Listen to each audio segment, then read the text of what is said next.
Good morning दोस्तों। तो चलिए एक बार फिर से most important current affairs and GK GS लेके आए हैं जो कि तमाम एग्जाम के लिए महत्वपूर्ण होगा। तो चलिए सेट लगाते हैं और आप भी लगाइए, जिससे कि आपका मूल्यांकन होगा कि कितना सही हो पा रहा है। तो पहला क्वेश्चन से स्टार्ट करते हैं। आप लोगों से रिक्वेस्ट है कि जिन दोस्तों ने अभी तक सब्सक्राइब नहीं किए हैं वो चैनल को सब्सक्राइब करके लाइक कर दें और दोस्तों को भी शेयर करें, ताकि आने वाले नेक्स्ट जो स्टूडेंट हैं उनको भी इसका फ़ायदा हो पाए, क्योंकि अभी जो है बहुत सारे एग्जाम बाकी हैं। तो चलिए पहला क्वेश्चन से स्टार्ट करते हैं। कह रहा है कि भारत के किस पड़ोसी देश में भूकंप की वजह से 1000 से अधिक लोगों की मौत हो गई है? ध्यान रखिएगा, आंसर इसका डी हो जाएगा अफगानिस्तान। अफगानिस्तान में हाल ही में भूकंप आया था जिसकी तीव्रता 6.1 तीव्रता का भूकंप था और आने जान माल की नुकसान हुई अफगानिस्तान में और साथ साथ उसके आसपास के पड़ोसी देश में भी। तो जो है यहाँ पे क्या हो गया, आंसर इसका डी हो जाएगा। तो ध्यान रखिएगा अफगानिस्तान। नेक्स्ट क्वेश्चन देखते हैं। नेक्स्ट क्वेश्चन कह रहा है कि अफगानिस्तान में जून 2022 में जो तीव्रता का भूकंप आया था वो कितना तीव्रता का भूकंप था जिसमें 1000 से अधिक लोगों की मौत हो गई? तो आंसर इसका तो हम जस्ट बताएं कि 6.1 यानी सी नंबर ऑप्शन हो गया। 6.1 तीव्रता का भूकंप आया और अफगानिस्तान में, जिसमें हज़ारों से अधिक मकान गिर गए और 1000 से अधिक क्या हो गए, आदमी की मौत हो गई। तो ध्यान रखिएगा, VVI क्वेश्चन है। चलिए अगला क्वेश्चन देखते हैं। कह रहा है कि उपराष्ट्रपति चुनाव के लिए नेशनल डेमोक्रेटिक अलायंस यानी NDA ने अपना उम्मीदवार किसे चुना है? तो NDA के द्वारा अपना उम्मीदवार किसे चुना गया राष्ट्रपति पद के लिए? आंसर हो जाएगा द्रौपदी मुर्मू। ऑप्शन नंबर इसका सी हो जाएगा। द्रौपदी मुर्मू को NDA ने अपने तरफ से क्या किया, राष्ट्रपति उम्मीदवार चुना है। और ये इनको कहा जाए द्रौपदी मुर्मू के बारे में तो ये जो है 64 वर्ष की हैं और आदिवासी समुदाय से हैं। तो ध्यान रखिएगा, आदिवासी समुदाय से राष्ट्रपति का उम्मीदवार NDA ने चुना है। तो ध्यान रखिएगा, ऑप्शन नंबर इसका सी हो जाएगा। अगला क्वेश्चन देखते हैं। राष्ट्रपति चुनाव के लिए विपक्ष ने अपना उम्मीदवार किसे चुना? विपक्ष के द्वारा भी राष्ट्रपति का उम्मीदवार चुना गया है। तो ध्यान रखिएगा, इसका जो है आंसर हो जाएगा यशवंत सिन्हा। ऑप्शन नंबर क्या हो जाएगा, बी होगा। यशवंत सिन्हा को राष्ट्रपति का उम्मीदवार चुना गया है। ये यशवंत सिन्हा 84 वर्ष के हैं और इन्होंने विपक्ष ने क्या किया, इन्हें अपना राष्ट्रपति उम्मीदवार बनाया है। चलिए अगला क्वेश्चन देखते हैं। दोस्तों मैं तेज़ी से करूंगा क्योंकि कम समय में ज़्यादा कर पाएँ, क्योंकि आने वाले जितने भी एग्जाम है उसमें फ़ायदा हो, साथ साथ और भी पढ़ाई कर सकें। चलिए अगला क्वेश्चन देखते हैं। देखिए क्वेश्चन का रिपीटिशन हो गया है। कह रहा है राष्ट्रपति चुनाव के लिए विपक्ष अपना उम्मीदवार किसको चुना है? यशवंत सिन्हा को। ऑप्शन नंबर बी हो जाएगा। ठीक है, चलिए अगला क्वेश्चन देखते हैं। गुजरात के किस जिले में PM नरेंद्र मोदी ने पावागढ़ पहाड़ी पर स्थित कालिका मंदिर में मंदिर पर 500 साल बाद पताका यानी ध्वज फहराया है? बहुत इंपॉर्टेंट क्वेश्चन है। कह रहा है कि नरेंद्र मोदी के द्वारा पावागढ़ पहाड़ी पर कालिका मंदिर में 500 साल बाद जो है ध्वज फहराया गया। तो ये जो है कहाँ पे है? तो ध्यान रखिएगा, ये पंचमहल यानी ऑप्शन नंबर ए पंचमहल में है। ध्यान रखिएगा, कह रहा है किस जिले में? तो गुजरात के पंचमहल जिले में है। और ध्यान ये रखिएगा कि ये कालिका मंदिर जो है बहुत पहले ही यूनेस्को की धरोहर स्थल में शामिल है। ध्यान रखिएगा, यूनेस्को की धरोहर स्थल में ये शामिल है। चलिए अगला क्वेश्चन देखते हैं। कह रहा है कि फीफा ने वर्ल्ड कप 2026 की मेज़बानी किसे बनाया है? 26 का जो मेज़बानी होगा फीफा वर्ल्ड कप का, किस देश को बनाया गया है? ध्यान रखिए, इसमें अमेरिका, कनाडा और मैक्सिको, इस उपरोक्त सभी हो जाएगा। आंसर क्या हो जाएगा, डी हो जाएगा, उपरोक्त सभी।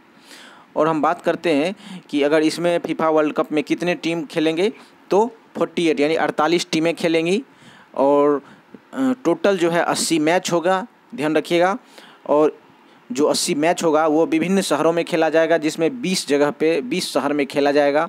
तो ध्यान रखिएगा, सबसे ज़्यादा USA में खेला जाएगा। USA में 11 शहर ऐसे हैं जहां पे फीफा वर्ल्ड कप का मैच होगा। तो ध्यान रखिएगा, सबसे ज़्यादा USA के 11 शहरों में होगा और इस तरह से इसका आंसर क्या हो जाएगा, डी हो जाएगा, ऑप्शन नंबर डी। ध्यान रखिएगा। नेक्स्ट क्वेश्चन है, अंतर्राष्ट्रीय योग दिवस कब मनाया जाता है? आप लोग को ईजी पता ही होगा कि अंतर्राष्ट्रीय योग दिवस 21 जून को मनाया जाता है। ठीक है, ऑप्शन नंबर क्या हो गया, ए। 21 जून को क्या मनाया जाता है? तो अंतर्राष्ट्रीय योग दिवस। इसका थीम अगर क्या पूछ दिया कि अंतर्राष्ट्रीय योग दिवस का थीम क्या था 2022 का, तो ध्यान रखिएगा, मानवता के लिए योग। ऑप्शन नंबर क्या हो जाएगा, मानवता के लिए योग। इसका आंसर हो जाएगा ऑप्शन नंबर ए, 21 जून। चलिए नेक्स्ट क्वेश्चन है। कह रहा है कि पुस्तक भारतीय संविधान अनकही कहानी, इस पुस्तक का नाम है। कह रहा है कि विमोचन प्रधानमंत्री नरेंद्र मोदी ने किया, बुक के लेखक कौन हैं? तो भारतीय संविधान अनकही कहानी इसके लेखक जो हैं वो राम बहादुर राय हैं। ध्यान रखिएगा, राम बहादुर राय एक पत्रकार भी रह चुके हैं। तो ध्यान रखिएगा ऑप्शन नंबर क्या हो जाएगा, बी हो जाएगा। भारतीय संविधान अनकही कहानी राम बहादुर राय के द्वारा लिखी गई है। ये एक पत्रकार रह चुके हैं। तो ध्यान रखिएगा ऑप्शन नंबर इसका बी हो गया। नेक्स्ट क्वेश्चन देखते हैं। वर्ल्ड स्विमिंग गवर्निंग बॉडी फीना ने अपनी उम्र से पहले लिंग परिवर्तन करने वाले ट्रांसजेंडर महिला स्विमर्स यानी तैराक को वुमेन इवेंट में हिस्सा लेने की अनुमति दी है। तो ध्यान रखिएगा इसका जो आंसर हो जाएगा 12 वर्ष। यानी 12 वर्ष से पहले अगर कोई भी महिला अपनी लिंग का ट्रांसजेंडर यानी ट्रांसप्लांट किया है यानी ट्रांसजेंडर बन गई हैं तो उससे इस हिस्सा वुमेन्स तैराक में भाग लेने की अनुमति है। और 12 वर्ष के बाद अगर कोई ट्रांसजेंडर महिला इसमें भाग लेती है तो उसको भाग लेने के लिए नहीं दिया जाएगा। तो ध्यान रखिएगा 12 वर्ष से पहले अगर कोई लिंग परिवर्तन कराया तो वो उसमें भाग ले सकता है। तो ध्यान रखिएगा। चलिए अगला क्वेश्चन देखते हैं। अंतर्राष्ट्रीय संक्रांति उत्सव कब मनाया जाता है? बहुत इंपॉर्टेंट क्वेश्चन है। 21 जून को ही मनाया जाता है। 21 जून को कौन कौन चीज़ मनाया जाता है? तो ये क्या बोलते हैं, योग दिवस भी मनाया जाता है। और 21 जून को क्या मनाया जाता है? अंतर्राष्ट्रीय संक्रांति दिवस। ध्यान रखिएगा आंसर नंबर इसका डी हो जाएगा। चलिए अगला क्वेश्चन देखते हैं। दुनिया का सबसे बड़ी फ्रेश वाटर फिश मछली कहाँ पाई गई? बहुत वीवीआई क्वेश्चन है। दुनिया की सबसे बड़ी फ्रेश वाटर फिश मछली जो है पाई गई थी कहाँ पे? तो कंबोडिया में। ऑप्शन नंबर इसका सी हो जाएगा, कंबोडिया में पाई गई। अब पूछा जाएगा कंबोडिया में कहाँ पे पाई गई? तो मेकांग नदी में। ध्यान रखिएगा मेकांग नदी एक नहीं मतलब 3-4 देशों से होके बढ़ती है, जैसे चीन, म्यांमार, थाईलैंड, कंबोडिया। तो वही किस नदी से निकाली गई है? तो मेकांग नदी से। और सबसे बड़ी फिश जो है ये फ्रेश वाटर की मछली है। तो कहाँ निकाली गई? कंबोडिया के मेकांग नदी में। हेट स्पीच का मुकाबला करने के लिए अंतर्राष्ट्रीय दिवस कब मनाया जाता है? तो हेट स्पीच का मुकाबला करने के लिए अंतर्राष्ट्रीय दिवस जो मनाया जाता है वह 18 जून को मनाया जाता है। ऑप्शन नंबर इसका डी हो जाएगा। हेट स्पीच क्या है? तो हेट स्पीच जो कहने का मतलब जो भाषण देने के दौरान अभद्र भाषा का प्रयोग करते हैं, इसीलिए अंतर्राष्ट्रीय इस तरह से बनाया गया है कि अंतर्राष्ट्रीय दिवस मनाया जाए ताकि हेट स्पीच का क्या हो, अभद्र भाषा का प्रयोग ना हो पाए। तो ध्यान रखिएगा 18 जून हो जाएगा आंसर इसका। नेक्स्ट क्वेश्चन कह रहा है कि विश्व शरणार्थी दिवस कब मनाया जाता है? तो ध्यान रखिएगा विश्व शरणार्थी दिवस भी जो है 20 जून को मनाया जाता है। कब मनाया जाता है? तो विश्व शरणार्थी 20 जून को मनाया जाता है। ठीक है, ध्यान रखिएगा ऑप्शन नंबर क्या हो जाएगा? ए हो जाएगा। अगर आप बात करें पूरी दुनिया में तो 100 मिलियन से भी अधिक शरणार्थी हैं जो कि किसी तरह दूसरे देश से भगाए गए हैं या खुद पलायन कर गए हैं, या किसी न किसी तरह की समस्या को लेके पूरी दुनिया की सबसे बड़ी जो ये एक तरह की है कि इतना 100 मिलियन से भी अधिक शरणार्थी एक दूसरे देश में जाके भटक रहे हैं यानी रह रहे हैं। तो ध्यान रखिएगा विश्व शरणार्थी दिवस कब मनाया जाता है? तो 20 जून को मनाया जाता है। चलिए अगला क्वेश्चन देखते हैं। कह रहा कि formula 1 Canadian grand prix auto race के विजेता कौन है? ध्यान रखिएगा मैक्स वेरस्टेपन ने जीता है। ऑप्शन नंबर इसका बी हो जाएगा। अगर पूछा जाए कि मैक्स वेरस्टेपन ने किसे हराया तो इन्होंने कार्लोस सेंज को हराया है। ध्यान रखिएगा मैक्स वेरस्टेपन कहाँ के हैं? तो नीदरलैंड के। ध्यान रखिएगा नीदरलैंड। ठीक है, अगला क्वेश्चन देखते हैं। आप लोगों से रिक्वेस्ट है कि जिन दोस्तों ने सब्सक्राइब नहीं किए हैं प्लीज़ आपसे रिक्वेस्ट है सब्सक्राइब करके दोस्तों को भी शेयर करें। नेक्स्ट क्वेश्चन देखते हैं। भारत गौरव योजना के तहत पहली प्राइवेट ट्रेन का संचालन कहां से कहां तक शुरू हुआ? बहुत इंपॉर्टेंट है। भारत गौरव योजना के तहत पहली ट्रेन कहां से कहां तक चला? आंसर इसका हो जाएगा कोयम्बटूर उत्तर से साईनगर शिरडी तक। ऑप्शन नंबर इसका सी हो जाएगा। कोयम्बटूर उत्तर से साईनगर शिरडी तक। ठीक है, ऑप्शन नंबर सी हो गया। बहुत वीवीआई क्वेश्चन है, ध्यान रखिएगा। अगला क्वेश्चन कह रहा है कि सऊदी अरब को पीछे छोड़ते हुए भारत का दूसरा सबसे बड़ा तेल आपूर्तिकर्ता देश कौन बन गया है? 2022 की बात है। तो ध्यान रखिएगा 2022 में जो है दूसरा सबसे तेल आपूर्तिकर्ता देश जो है यूक्रेन बन गया है। अगर पहला पूछा जाए तो पहला अभी भी इराक है। ठीक है, पहला क्या है? तो इराक है, दूसरा रूस, तीसरा सऊदी अरब और चौथा अगर देखा जाए तो यूएई है। तो इस तरह से जो है भारत को तेल में कौन सहायता किया? तो रूस ने सहायता किया। ईरान बोल रहे हैं, ये रूस और जो यूक्रेन का युद्ध हो रहा था जिसमें कि तेल का संकट हो रहा था, तो रूस ने भारत को क्या किया, सहायता किया और 25 मिलियन से भी ज़्यादा लीटर तेल जो है भारत को मुहैया कराया है। तो ध्यान रखिएगा, दूसरा सबसे आपूर्तिकर्ता जो है देश बन गया है रूस, पहले स्थान पे ईरान है। चलिए अगला, इराक है सॉरी। चलिए अगला क्वेश्चन देखते हैं। किस यूरोपीय देश ने भारत के रुपे कार्ड और यूपीआई कार्ड से लेन देन की मंजूरी की? भारत का जो रुपे कार्ड है या यूपीआई कार्ड है उससे लेन देन की मंजूरी दे दी है। तो ध्यान रखिएगा, आंसर इसका हो जाएगा फ्रांस, ऑप्शन नंबर बी हो जाएगा। फ्रांस से पहले भी बहुत सारे देश हैं जो कि भारतीय रुपे कार्ड या यूपीआई कार्ड से लेन देन की मंजूरी दे दी है, जिसमें अगर कहा जाए तो Singapore, Bhutan, Maldives, Nepal, Myanmar, UAE, Saudi Arab, Bahrain, तो तमाम बहुत सारे देश हैं जो कि भारतीय रुपे कार्ड और यूपीआई कार्ड से लेन देन की मंजूरी को दे दिया है। और लेटेस्ट अगर देखा जाए तो स्पेन क्या किया है, सॉरी फ्रांस जो है क्या किया है, भारत को रुपे कार्ड की मंजूरी दे दिया है। तो ध्यान रखिएगा। चलिए अगला क्वेश्चन देखते हैं। करा माइक्रोसॉफ्ट ने अपने किस वेब ब्राउज़र को जून 2022 में रिटायर किया यानी ख़त्म कर दिया है? ध्यान रखिएगा, आंसर इसका हो जाएगा इंटरनेट एक्सप्लोरर, ऑप्शन नंबर क्या हो जाएगा, बी हो जाए। इंटरनेट एक्सप्लोरर को जो इन्होंने जो हटाया है इसका मुख्य उद्देश्य ये था कि मतलब कारण अगर पूछा जाए तो कह रहा है कि यूज़र कम होना, यानी इंटरनेट एक्सप्लोरर का यूज़र कम था और मार्केट में बहुत सारे जो है क्या वेब ब्राउज़र आ चुके हैं जिससे इसका कंपटीशन नहीं कर पाया और इसके कारण इंटरनेट एक्सप्लोरर को क्या किया है, हटा दिया है यानी रिटायर कर दिया है। ऑप्शन नंबर इसका बी हो जाएगा। चलिए अगला क्वेश्चन देखते हैं। कह रहा कि भारत और किस देश के बीच मिताली एक्सप्रेस ट्रेन का संचालन जून 2022 में किया है? तो मिताली एक्सप्रेस ट्रेन जो है इसका संचालन बांग्लादेश में किया है। ठीक है, आंसर क्या हो जाएगा, बांग्लादेश। ये मिताली एक्सप्रेस ट्रेन जो है भारत के न्यू जलपाईगुड़ी से लेके पाकिस्तान के ढाका तक चलेगी। तो ध्यान रखिएगा, भारत के न्यू जलपाईगुड़ी से लेके पाकिस्तान बांग्लादेश के कहाँ तक चलेगी, ढाका तक। कौन सा एक्सप्रेस, तो मिताली एक्सप्रेस। चलिए अगला क्वेश्चन देखते हैं। नेक्स्ट क्वेश्चन कह रहा है कि किस राज्य में अंतर्राष्ट्रीय साहित्य उत्सव 19 2022 का आयोजन हुआ यानी आयोजित हुआ? अंतर्राष्ट्रीय साहित्य उत्सव 19 2022 का आयोजन जो है वो कहाँ पे किया गया, तो हिमाचल प्रदेश में किया गया है। ऑप्शन नंबर इसका ए हो जाएगा।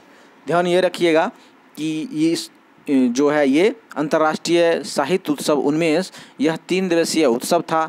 इसमें 15 देशों के जो अनुयायी थे यानी जो भाग लेने वाले थे वो 425 से अधिक लेखक, कवि, अनुवादक और इस तरह के सम्मानित व्यक्ति आए और उन्होंने क्या किए, इस 3 दिवसीय सम्मेलन में साहित्य उत्सव में भाग लिए। ध्यान रखिएगा कहाँ किया गया, तो हिमाचल प्रदेश में। चलिए अगला क्वेश्चन देखते हैं। कर्नाटक के नए लोकायुक्त कौन बन गए हैं? तो ध्यान रखिएगा, कर्नाटक के लोकायुक्त कौन बन गए हैं, तो Bhimanna Gowda Sangan Gowda Patil, option number b हो जाएगा। कर्नाटक के मुख्यमंत्री कौन हैं? ध्यान रखिएगा, कर्नाटक के मुख्यमंत्री कौन हैं, तो बसवराज एस बोम्बई और इसकी राजधानी कहाँ है, तो बेंगलुरु। ध्यान रखिएगा। और लोकायुक्त कौन बन गए हैं, तो Bhimanna Gowda Sangan Gowda Patil, option number b हो जाएगा। चलिए नेक्स्ट क्वेश्चन देखते हैं। नेक्स्ट क्वेश्चन कह रहा है कि मिस्र में आयोजित हुए युवा संसदों के 8वें वैश्विक सम्मेलन में भारत का प्रतिनिधित्व किसने किया? आंसर इसका हो जाएगा S Phangnon Konyak, option number c हो जाएगा। एस फन्योन कोन्याक जो है मिस्र में आयोजित युवा संसदों के 8वें वैश्विक सम्मेलन में भारत का प्रतिनिधित्व किया और वहाँ पे इन्होंने क्या किया, भाग लिया। तो ध्यान रखिएगा एस फंगोन कोन्याक ने, ऑप्शन नंबर इसका सी हो जाएगा। अगला क्वेश्चन देखिए, बहुत इंपॉर्टेंट क्वेश्चन है। कह रहा भारत, अमेरिका, यूएई और इजराइल ने कौन सा नया ग्रुप बनाया है? बहुत वीवीआई क्वेश्चन है। कह रहा है कि भारत, अमेरिका, यूएई और इजराइल एक नया ग्रुप बनाया है, उसका नाम है I2U2। ध्यान रखिएगा, आंसर क्या हो जाएगा, I2U2, ऑप्शन नंबर बी हो गया। I2 से हो गया इंडिया, इजराइल और U2 से हो गया यूएई और अमेरिका। ठीक है, यूएसए, अमेरिका यानी यूएई। तो I2U2 किसने बनाया है अपना ग्रुप? भारत, अमेरिका, यूएसए यानी भारत, अमेरिका, यूएई और इजराइल। चलिए अगला क्वेश्चन देखते हैं। करा कि थोक महंगाई दर 30 साल का रिकॉर्ड तोड़ दिया है। तो बहुत इंपॉर्टेंट क्वेश्चन है भारत के लिए कि भारत में महंगाई दर मई 2022 में सबसे अधिक रही है। बोला जा रहा है कि 30 साल का रिकॉर्ड तोड़ दिया है। तो कितना रहा है, तो ध्यान रखिएगा, आंसर इसका हो जाएगा 15.88% महंगाई दर है। आंसर नंबर इसका डी हो जाएगा। भारत में 30 साल का रिकॉर्ड तोड़ा है महंगाई ने और 15.88% की महंगाई दर से कम कर रही है। अगला क्वेश्चन देखते हैं। नरेंद्र मोदी ने श्री संत तुकाराम महाराज शिला मंदिर का उद्घाटन कहाँ पे किया है? मोदी जी उद्घाटन ही कर रहे हैं, तो इसके बारे में पूछा जा रहा है कि संत तुकाराम महाराज जो है शिला मंदिर का उद्घाटन किस शहर में किया है? ध्यान रखिएगा, आंसर हो जाएगा पुणे। ऑप्शन नंबर क्या हो गया? ए। ये पुणे में है मंदिर। और कहा जाए तो इन्होंने क्या किया, 14 जून 2022 को शिलान्यास किए हैं। किनके द्वारा? तो मोदी जी के द्वारा। चलिए अगला क्वेश्चन देखते हैं। चलिए इसमें दोस्तों जितने भी क्वेश्चन हैं बहुत VVI हैं, तो आप ज़रूर किसी क्वेश्चन को स्किप मत कीजिएगा, क्योंकि हो सकता है एग्जाम में वही क्वेश्चन आ जाए। चलिए अगला क्वेश्चन देखिए, बहुत इंपॉर्टेंट है। कह रहा है नीरज चोपड़ा ने पावो नुर्मी गेम्स 2022 में जिवरेलिन थ्रो यानी भाला फेंकने में कितने मीटर का नया नेशनल रिकॉर्ड बनाया है? बहुत VVI क्वेश्चन है। नीरज चोपड़ा पहले भी गोल्ड मेडल जीत चुका है और इस तरह से कह रहा है कि नया रिकॉर्ड इन्होंने कितने का बनाया है? तो 89.30 मीटर। ऑप्शन नंबर क्या हो गया? सी हो जाएगा। नीरज चोपड़ा क्या किया है? नया रिकॉर्ड बनाया है जेवलिन थ्रो यानी भाला फेंक में 89.30 मीटर, यानी 90 से 0.7 कम है, ध्यान रखिएगा। चलिए अगला क्वेश्चन देखते हैं। भारत के पैरा शूटिंग विश्व कप 2022 के मेजबानी में 2022 में कितने गोल्ड मेडल जीते हैं? ठीक है, भारत ने पैरा शूटिंग विश्व कप 2022 में कितने गोल्ड मेडल जीते हैं? बहुत इंपॉर्टेंट है। आंसर इसका हो जाएगा 6। ऑप्शन नंबर बी हो गया। 6 गोल्ड मेडल जीते हैं। अगर टोटल मेडल की बात किया जाए, टोटल मेडल 12 जीते हैं, जिसमें 6 गोल्ड हो गया, 5 सिल्वर हो गया और 1 ब्रॉन्ज हो गया। तो इसका VVI आंसर क्या हो जाएगा? 6 गोल्ड जीते हैं और 5 सिल्वर। चलिए अगला क्वेश्चन देखते हैं। कह रहा है रूस चीन ने अपने पहले रोड ब्रिज का अनावरण किया है 22 में। ठीक है, रूस चीन ने अपने पहले रोड ब्रिज का अनावरण किया है। कह रहा है रोड ब्रिज किस नदी पे बनाया गया है? रूस और चीन के बीच जो भी सड़क के माध्यम से वाणिज्य व्यापार होती है, उसके लिए जो है ये नदी पे ब्रिज बनाया गया है। तो पूछ रहा है ये कौन सी नदी पे बनाया गया? आंसर हो जाएगा अमूर नदी। ऑप्शन नंबर क्या हो जाएगा? ए। अमूर नदी पे रूस और चीन के बीच साझेदारी यानी कहने का मतलब व्यापार को लेकर के एक ब्रिज बनाया गया है, अमूर उसका नाम है। ऑप्शन नंबर इसका ए हो जाएगा। चलिए नेक्स्ट क्वेश्चन देखते हैं। नेक्स्ट क्वेश्चन है,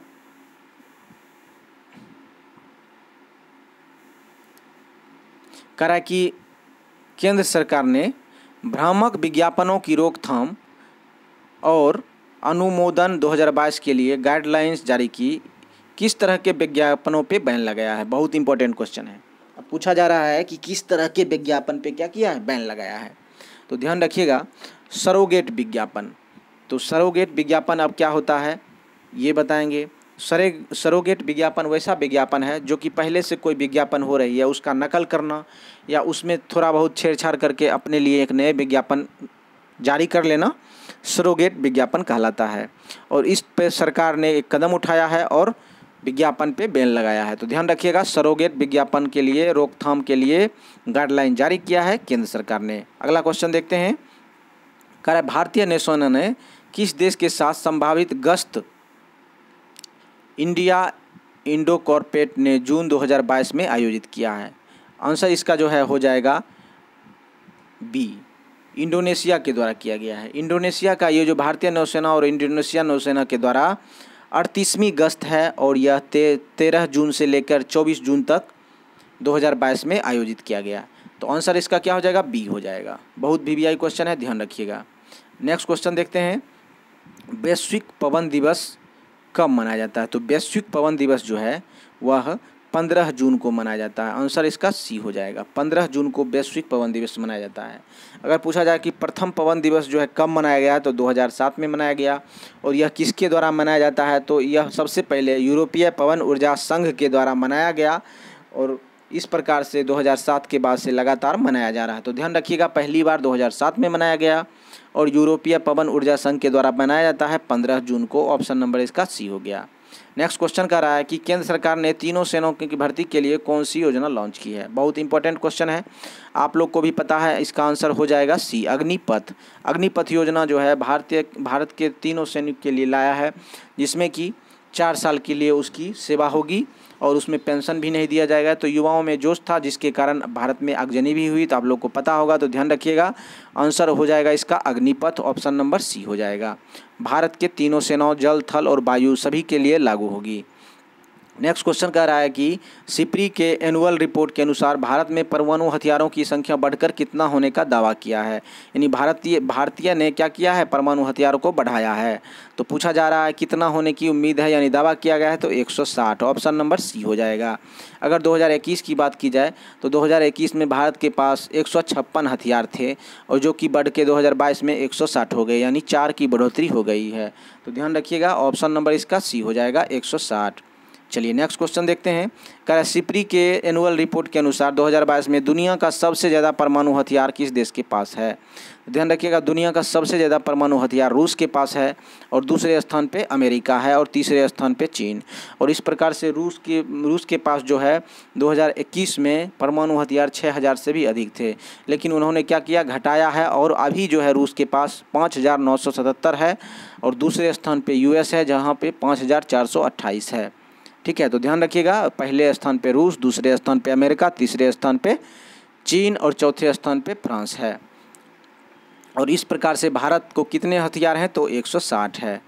चलिए अगला क्वेश्चन देख रहे हैं कि कथित तौर पर एशिया का सबसे लंबे दांत वाले हाथी का नाम बताएं जिसका निधन जून 2022 में हो गया, जो कि कर्नाटक के बांदीपुर टाइगर रिजर्व में हो गया। तो सबसे लंबे दांत वाले हाथी का नाम पूछ रहा है, तो इसका आंसर जो है हो जाएगा भोगेश्वर। ठीक है, भोगेश्वर जो है इसकी उम्र लगभग 60 वर्ष की थी। ध्यान रखिएगा, कितने वर्ष की थी, तो 60 वर्ष का। और ये सबसे लंबे इसके दांत थे और क्या हो गया, इनका निधन हो गया कहाँ पे, तो कर्नाटक के बांदीपुर टाइगर रिजर्व में। ध्यान रखिएगा, इसलिए वीवीआई क्वेश्चन हो गया सबसे लंबे दांत होने के कारण। तो चलिए ध्यान रखिएगा, अगला क्वेश्चन देखते हैं। कह रहा है कि 2 एशियाई खेलों के स्वर्ण पदक विजेता हरिचंद्र का निधन हो गया जून 2022 को। पूछा जा रहा है वह किस खेल से जुड़े थे। तो 2 स्वर्ण पदक जो विजेता हैं उन्होंने, हरिचंद्र का निधन जो हुआ वह किस खेल से जुड़े हुए थे। तो ध्यान रखिएगा, ये दौड़ते थे, ऑप्शन नंबर इसका ए हो जाएगा। वीवीआई क्वेश्चन है, ध्यान रखिएगा। 2 एशियाई पदक में स्वर्ण पदक विजेता, एशियाई खेलों में स्वर्ण पदक विजेता रहे हैं और उनका नाम है हरिचंद। ठीक है, 13 जून 2022 को हो गया। चलिए अगला क्वेश्चन देखते हैं। नेक्स्ट क्वेश्चन है कि भारत का खुदरा महंगाई दर कितना रह गया है। 2022 मई 2022 का डाटा पूछ रहा है कि भारत की महंगाई दर कितना रह गया है। तो आंसर इसका हो जाएगा ऑप्शन नंबर बी हो जाएगा, 7.04%। भारत का खुदरा महंगाई दर कितना रह गया, तो ऑप्शन नंबर बी 7.04% रह गया है। नेक्स्ट क्वेश्चन है कि केंद्रीय कैबिनेट ने जून 2022 में सामान्य धान के न्यूनतम समर्थन मूल्य में कितने प्रतिशत की वृद्धि की है, कितने रुपये की वृद्धि की है। तो ध्यान रखिएगा, अब बढ़ के कितना हो गया, 240 रुपये। तो ध्यान रखिए, केंद्रीय कैबिनेट की मंजूरी जो है, न्यूनतम समर्थन मूल्य जो होता है, कम से कम धान की कीमत कितनी होगी उसके लिए कह रहा है कि वृद्धि की है, तो 100 रुपये वृद्धि की है, ऑप्शन नंबर ए हो गया। और वृद्धि करने के बाद 2040 रुपये तय की है। ठीक है, बहुत इंपॉर्टेंट क्वेश्चन है। चलिए अगला क्वेश्चन देखते हैं। कह रहा है किस विधानसभा ने राज्य विश्वविद्यालयों के कुलाधिपति का पद राज्यपाल से हटाकर मुख्यमंत्री देने के विधेयक पास किया है। यानी किस राज्य के विधानसभा में राज्य के विश्वविद्यालयों के कुलाधिपति जो होते हैं उसका पद राज्यपाल पहले हुआ करते थे, लेकिन अब हटाकर मुख्यमंत्री को देने का विधेयक पास किया। यानी कुलाधिपति जो हो गए विश्वविद्यालय के, वो मुख्यमंत्री होंगे। आंसर इसका हो जाएगा पश्चिम बंगाल। ध्यान रखिएगा, आंसर इसका डी नंबर हो जाएगा, पश्चिम बंगाल। बहुत वीवीआई क्वेश्चन है। पश्चिम बंगाल के मुख्यमंत्री कौन है, तो ममता बनर्जी हैं। चलिए अगला क्वेश्चन देखते हैं। कह रहा है कि यूएस जनरल असेंबली ने जून 2022 में बहुभाषावाद पर एक प्रस्ताव पारित किया जिसमें किन भारतीय भाषाओं को शामिल किया गया है। तो ध्यान रखिएगा, बहुभाषावाद पर एक प्रस्ताव पारित किया गया है यूएन जनरल असेंबली में, जिसमें कौन कौन से भारतीय भाषा शामिल हैं इसका बात पूछ रहा है। आंसर हो जाएगा डी, हिंदी, बांग्ला और उर्दू। इस प्रकार से सभी हो जाएगा आंसर। ठीक है, ऑप्शन नंबर क्या हो जाएगा, डी हो जाएगा। चलिए अगला क्वेश्चन देखते हैं। तो दोस्तों आज जो है ये इम्पोर्टेंट क्वेश्चन रहा है, आप लोग को कैसा लगा ज़रूर बताइएगा। और आप लोगों से रिक्वेस्ट है कि जिन दोस्तों ने अभी तक सब्सक्राइब नहीं किए हैं सब्सक्राइब कर लें, दोस्तों को भी शेयर करें। तो आज के लिए यहीं तक, थैंक यू। नेक्स्ट वीडियो मैं कल लाता हूँ, कुछ दिन से मैं एब्सेंट था, तो ध्यान रखिएगा। आज के लिए यहीं तक, थैंक यू, धन्यवाद।